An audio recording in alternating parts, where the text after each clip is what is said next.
Como que a senhora avalia a declaração do deputado federal Abílio Brunini, que é pré-candidato a prefeito aqui de Cuiabá, de ter dito que muitas mulheres às vezes abortam porque querem curtir a vida? A declaração é dele. O que eu colocar sobre essa situação do aborto, que eu sou a favor da PL, sou contra o aborto no sentido, principalmente acima de 22 semanas, 5 meses, uma vez que a criança ali, o bebê, ele já pode ter a vida extrauterina, né? Então, assim, nós temos um sistema de adoção muito positivo no Brasil, um sistema, leis para adoção muito positivo. Então, essa mãe, seja ela adolescente, seja ela adulta, ela pode entregar essa criança para adoção. Nós temos filas de pais que preferem adotar crianças recém-nascidas e não adotar crianças já mais um pouquinho com a idade já mais avançada, né? Na infância, na primeira infância. Então, eu acredito que essa criança vai passar para adoção, para o sistema da adoção, é muito melhor, a gente vai salvar uma vida, que a criança não tem culpa do estupro, a criança não tem culpa de estar ali, e salvar a vida da mãe, que pode continuar a vida dela sem essa criança. A criança não precisa ser um fardo para essa mãe. Ela pode ser adotada e, inclusive, fazer um bem para uma nova família. Mas a senhora acha que o Abílio acertou ou errou ao fazer essa declaração? Eu entendo que ele foi equivocado. Equivocado. Porque nenhuma mulher... eu falo até porque a senhora é mulher... Vítima de estupro, ela vai querer tirar uma criança só por ser... tirar uma criança e por farra, por querer curtir a vida. Não, existe uma história, mulher. Nós temos que respeitar a decisão da mulher. Agora, o que eu contuo, se essa criança pode ir para o sistema de adoção, por que matar? Tá, vamos falar então agora sobre Várzea Grande. Vamos lá. Nós temos aí uma situação envolvendo o Departamento de Água e Esgoto. A informação que eu tenho é que existe hoje uma dívida em torno aí de 160 milhões de reais de contribuintes que não estão pagando o DAI. A senhora vai fazer o quê? Vai acionar esse pessoal na justiça? Como que a senhora vai lidar com essa situação? Olha, sem dúvida nenhuma tem que tomar providências da cobrança do DAI e também do endividamento do DAI, porque o senhor sabe também que o DAI, ele tem também dívidas altas. Por isso que eu defendo a mudança de gestão no DAI.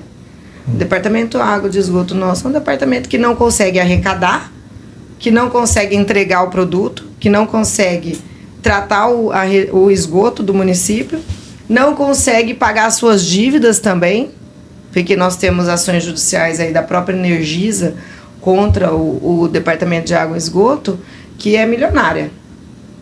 Tá? Milionária. Eu vi um precatório, se eu não me engano, é quase 90 milhões. Um precatório. Mas tem outras ações. Então, assim, é realmente um sistema falido. E qual que é a saída? Então, precisa ser feita uma reestruturação administrativa do DAI. Aí a primeira saída, lógico, é a PPP, a parceria pública e privada. Porque nós vamos precisar de recursos públicos para aumentar a distribuição, para fazer melhoramentos dentro do município. E aí, eu mesma ouvi uma mulher falando que ela não paga mais água porque ela não recebe.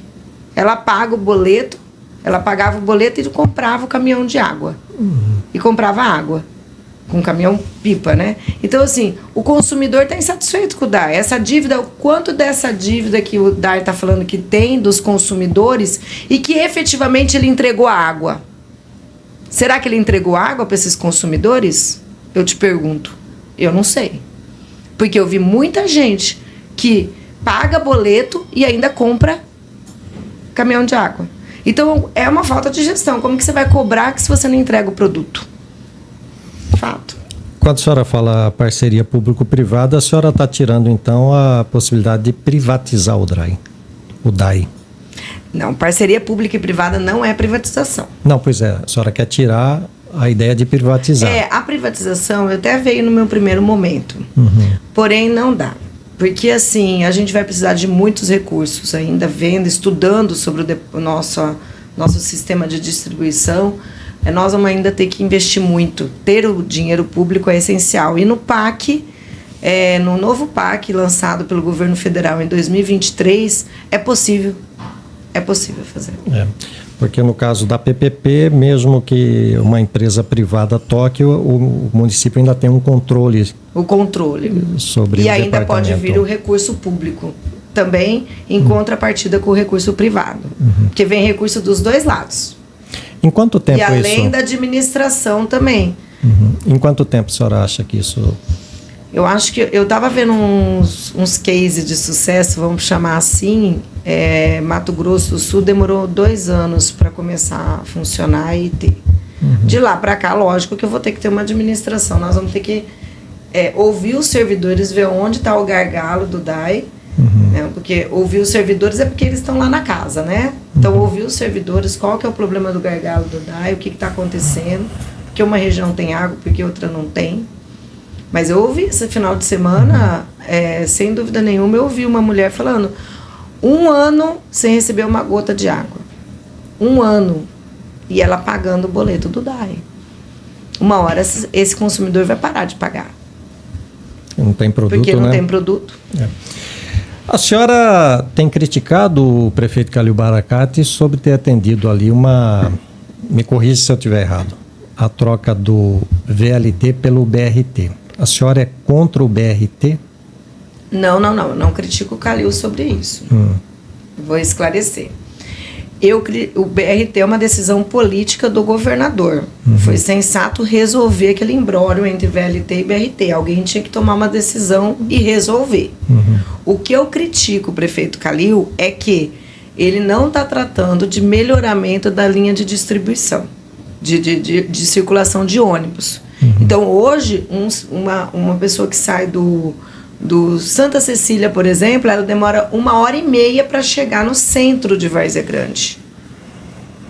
Que em linha reta, seria em 20 minutos. Tem que ter a ramificação. Então, nós temos que ter mais ramificações, mais ônibus. O que eu critico é que o município precisa de mais ônibus para a população, de ponto de ônibus com qualidade, não ponto pequenininho que malemar cabe meia dúzia de pessoas. Ponto de qualidade, ponto de ônibus de qualidade e ponto de integração de ônibus dentro das regiões, das macro-regiões. Então eu defendo que eu critico ele porque ele ficou 14 anos na gestão, porque ele fez parte da gestão da Lucimar, na cúpula do governo da Lucimar, ficou 4 anos como prefeito e não fez nada de mudança no transporte coletivo. Nada. Em Várzea Grande só temos uma empresa operando. A senhora vai mudar isso? Se for necessário, sim. Porque dá para dividir em região. Se for necessário, se não for possível a empresa melhorar a qualidade do transporte, ampliar a questão do contrato, verificar, para dar um serviço de qualidade para o cidadão de Várzea Grande, a gente pode pensar numa regionalização da concessão de transporte público. Quando a gente fala em ramificações para atender mais os bairros, justamente para fazer essa baldeação para o BRT, a gente fala em aumento do custo da passagem. Ou não? Às vezes tem que ter não. Subsídio aí, vai ter que aumentar o subsídio. Olha, eu não vejo isso. Aumento do custo, porque você vai ter um aumento de pessoas, inclusive andando, porque hoje o varzegrandense opta pelo Uber, moto Uber, pelo Uber, entendeu? Porque, ou pela motinha dele mesmo, comprando lá a moto dele ou o carro dele, ele deixa de ir de transporte público porque essa demora. Se ele tem um transporte de qualidade que chegue num tempo razoável a viagem, ele vai deixar de ir para o transporte particular para utilizar o transporte público. Nós vamos ter a demanda. Eu queria saber da senhora o seguinte. O senador Wellington Fagundes, até um tempo atrás, parece que ele não deixava muito claro que Várzea Grande tinha uma pré-candidata. Ele falava no seu nome, mas a princípio dava a entender assim que o partido poderia caminhar com o Calil Baracate. Eu pergunto para a senhora, como que está essa situação hoje? Os líderes do PL abraçaram a sua campanha, a sua pré-campanha? Sim, sem dúvida nenhuma. Eu já tenho vídeos, inclusive publicados pelo Wellington Fagundes me apoiando, Então, sem dúvida nenhuma, esse ponto já é pacífico. Eu sou a pré-candidata do PL à Prefeitura de Várzea Grande. A senhora, num evento, algum tempo atrás, fez uma crítica em relação à família Campos, que o problema de Várzea Grande não começa com o Jaime e com o Júlio, e sim ali com o seu fiote, né? Principalmente essa questão aí da água. A senhora sendo prefeita de Várzea Grande, nós teremos ainda o senador Jaime Campos no mandato e o deputado Júlio Campos no mandato. Como que vai ser essa sua relação com eles? A senhora vai rejeitar emendas que possivelmente eles podem encaminhar para o município?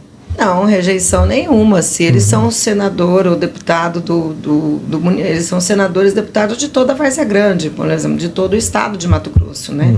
Então, se trouxerem emendas, se trouxerem recursos, será sempre bem-vindo. Não tem nenhuma objeção. Agora, minha posição em relação aos campos é bem isso. Eles têm que ver que eles são para todos. Não tenho nenhuma rejeição de emenda. É emenda, né? Que você Isso. Tem? Não, de forma alguma. O que é bem-vindo para fazer melhorias para o município de Várzea Grande, será bem-vindo, sem dúvida nenhuma. Quem que a senhora acha que manda em Várzea Grande? Olha, eu não posso. Eu, sem dúvida nenhuma, eu vejo que os campos ainda coordenem muito a Prefeitura de Várzea Grande. O senador Jaime Campos, o Júlio Campos, tanto é fato que pela imprensa eles ainda estão sempre articulando ao lado do Calil Baracate. O Calil fez parte do grupo deles durante 10 anos, a gestão da Lucimar, e depois foi o sucessor da Lucimar, e com a anuência, com o apoio todo deles. Então, sem dúvida nenhuma, os campos pesa 100% na administração do Calil. Fato isso que ele tem 100% praticamente dos secretários dele era do secretário ou subsecretário da Lucimar Campos. Então, não tenho dúvida disso. Não tenho dúvida, ele não tem uma autonomia.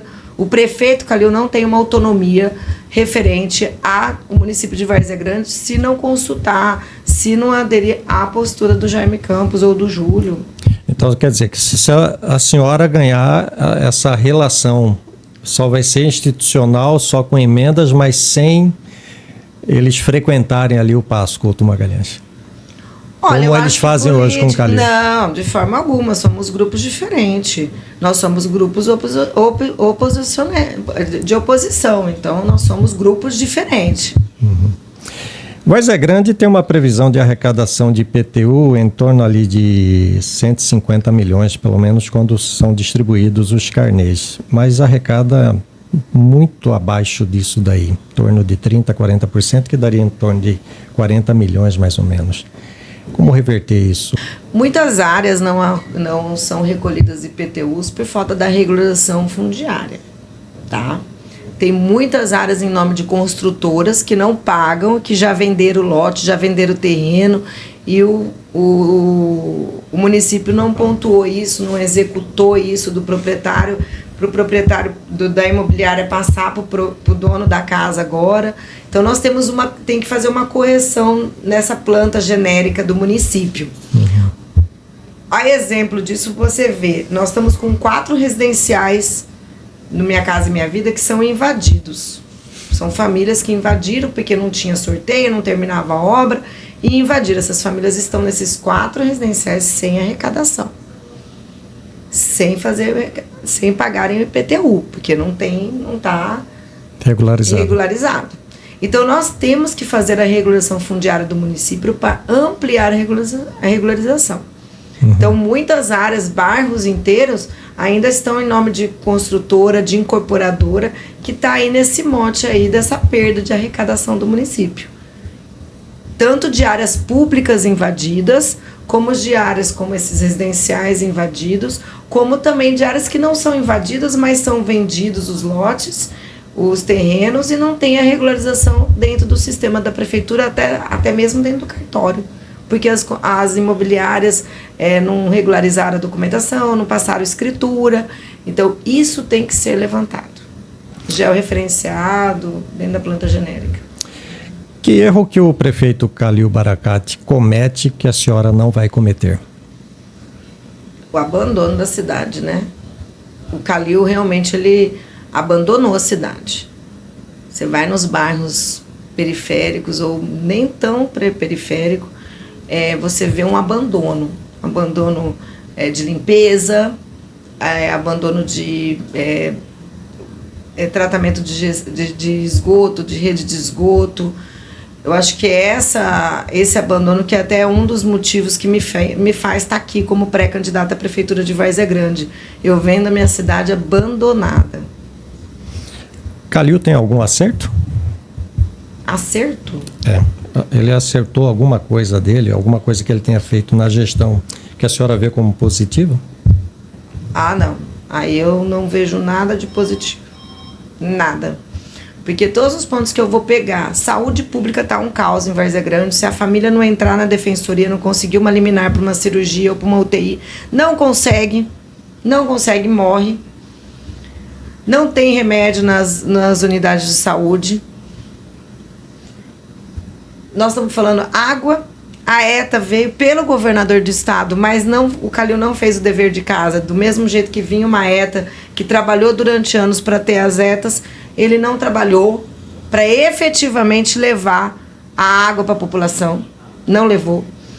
Na parte de transporte público, o BRT não é melhoria de transporte público para Várzea Grande, ele vai interligar apenas o aeroporto a Cuiabá, Cuiabá aeroporto. Ele não integra os bairros. Ele não fez a ampliação de ônibus no bairro. Efetivamente, por isso que eu não consigo achar. Quem quiser, me ajude. Me ajude, porque eu não achei nenhuma melhoria. Nenhuma obra estrutural. A gente sabe disso. Que, por exemplo, dentro da Maria Andreasa, ali para a ponte, vindo para Cuiabá, é necessário uma alça, uma travessia. É necessário uma intervenção de mobilidade urbana na região do Cristo Rei, da 31, para integrar o centro de Várzea Grande. Então, tem que ter pensar. Já imagina, quando eu fui secretária de Desenvolvimento Urbano, a gente deu alvará para a trincheira do zero. As últimas obras estruturais que teve em Várzea Grande de mobilidade urbana foi na gestão do Tião da Zaeli que veio o pacote da Secopa. Como que vai ser sua relação com a Câmara de Várzea Grande, Câmara de Vereadores? Olha, a minha relação é bem técnica. Eu falo muito assim, eu sou política, estou virando uma figura política, mas eu sou bem técnica. Aquilo que é em prol da população e que eu preciso da Câmara para ter melhoria, eu vou pontuar para a Câmara. É melhoria. É para a população. É para a população que eles foram eleitos. Então eu entendo que o vereador, tudo que for para melhoria da população, para atender a população de Várzea Grande, ele tem que caminhar com o prefeito. Ou prefeita, né? Ou prefeita. Então ele tem que caminhar. Pontualmente, a minha visão com a Câmara Municipal é isso. É para melhoria do município, é para melhoria daquele bairro, é para melhoria daquela comunidade, é para melhoria da economia do município, é para melhoria... O vereador tem que acompanhar. Uhum. O que não dá é vereador querer travar dentro da Câmara uma coisa que é para melhoria. E hoje a rede social está aí para a gente mostrar quem está a favor e quem está contra a população, não é? Não é isso que fazem hoje no Senado Federal, na Câmara de Deputado, na Assembleia Legislativa? É isso que nós temos que fazer em Várzea Grande também. O seu vice é o Tião da Zaeli. Sim. Quando ele saiu em 2012, renunciando o cargo, ele disse que sofreu uma tentativa de extorsão. Como que a senhora viu essa declaração dele? Olha, a declaração é dele, é fato dele que ele passou. Eu já tinha até saído da secretaria quando ele saiu. Uhum. Então eu não posso me manifestar sobre isso. Mesmo... E eu acho que não tem prejuízo nenhum ele ter saído, sabe? Para ele, nem para o município. Uhum. Tá? Porque faltava 2 meses, seria uma fase de transição do município para passar para o Dr. Wallace, e que a equipe de transição fez. Então não tem... A senhora não acha que ele tenha prevaricado por não ter denunciado? Não, é uma opção da pessoa. Se ele sofreu a extorsão, como ele está falando, é uma opção da pessoa, né? Isso é uma opção pessoal. Mesmo sendo um homem público. Mesmo sendo um homem público naquele momento. Sim, é uma opção dele. É uma opção dele. Uhum. Quem é Flávia Moretti? Quem que é Flávia Moretti? E por que quer ser prefeita de Várzea? Então a Flávia Moretti é advogada, foi secretária de Desenvolvimento Urbano no município de Várzea Grande, teve experiência como diretora da OAB de Várzea Grande, por 3 mandatos presidente, então eu participei bastante de conselhos municipais de direitos do município, participando, atuando em várias frentes, junto até no trabalho com a gestão pública. Então eu tenho essa experiência, mas o mais importante é saber que, além de moradora de Várzea Grande, eu sou cidadã varzea-grandense. E eu quero uma mudança de olhar na política de Várzea Grande. Eu venho falar para a população, fale de política, converse de política, porque assim você vai conhecer os seus pré-candidatos. Seja ele, ou candidatos pós-convenção. Então, seja ele vereador, seja ele para prefeito, conheça o seu pré-candidato. É importante para a população conhecer e saber que a gente precisa mudar a forma de ver a política no município de Várzea Grande. O que não dá para ficar é o mesmo do mesmo. O que não dá para ficar com a mesma história, com a mesma ladainha. Temos que realmente ser políticos em Várzea Grande. Eu, o cidadão, o João da padaria, a Maria lá do açougue, todos nós temos que falar de política em Várzea Grande e sabermos, conhecermos nossos pré-candidatos. Muito importante isso, porque só assim nós vamos poder reescrever uma história em Várzea Grande. A senhora acha que o fato de ser mulher como pré-candidata consegue mostrar essa diferença, principalmente assim trazendo a mulher para a política? Sem dúvida nenhuma. Não que a gente põe o homem ao lado, né, para trás, mas o homem e a mulher caminhando juntos é muito importante para a política. O olhar da mulher para a política, ele é um olhar diferenciado. Ela olha do gel, é que nem eu falei para você. Ela olha o gel, o espaçamento de toda a causa. Ela não vai olhar só o porquê, ela não vai olhar só porque que a menina está com febre e vai dar só Novalgina. Ela vai querer tratar toda a causa daquela febre. Então ela vem com antibiótico, a mulher vem com um olhar de mãe mesmo para o município e para a política. Então esse olhar de mãe, esse olhar de cuidar para a política é o diferencial da mulher. Eu necessariamente falo, eu quero cuidar da minha Várzea Grande, quero zelar da minha Várzea Grande, porque como eu falei para você, a minha Várzea Grande está abandonada, está estagnada economicamente e nós precisamos dar uma virada de chave em Várzea Grande. Então, zelar mesmo, resgatar a Várzea Grande e colocá-la de novo num eixo de uma cidade em desenvolvimento. Só para finalizar, de 0 a 10, qual que é a nota de Khalil Baracate? Eu já dei a nota do Khalil uns tempo atrás. E eu vou dar a mesma nota, 3. Maravilha. E assim, porque põe o nome na prova. De 10, de 0 a 10, 3 ali. E o que foi que melhorou para levar o 3? Não, ele continuou fazendo feijão com arroz. De lá para cá, continuou fazendo aquele serviço, entregando o serviço público que mínimo que deve ser entregue.